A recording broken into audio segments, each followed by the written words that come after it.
नमस्कार मित्रांनो, मी अक्षय लिंगे पंढरपूर। आज आपण एका गहन विषयावर चर्चा करणार आहोत।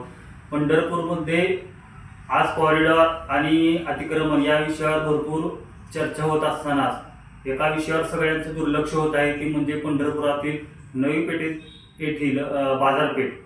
नवी पेठ येथील बाजारपेठ अत्यंत जुनी अशी आहे, मात्र त्याच्या विकसिततेकडे कोणाचे लक्ष गेलेले नाहीये।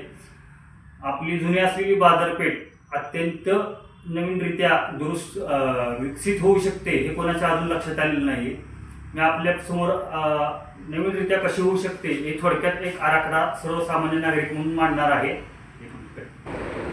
जसं की आपण म्हटलं, आपण या आराखड्यात पाहत आहोत की जसा पूर्वीचा कुस्ती आऊट होता तसाच आपण हाही तसा 40 ते 50 फुटाचा व्यास आपण ठेवू शकतो। आजूबाजूला 250 ते 300 व्यापाऱ्यांसाठी आपण कायमस्वरूपी विक्रीसाठी जागाही आपण त्याप्रमाणे देऊ शकतो। आतून आणि बाहेर कायमस्वरूपी गाळेधारकांना नगरपालिका गाळेही देऊ शकते व त्यांना कोणत्याही ऊन वारा पाऊस यापासून धोका होणार नाही।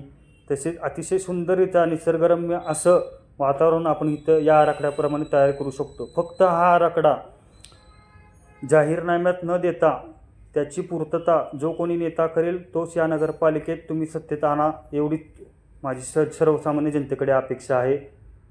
धन्यवाद।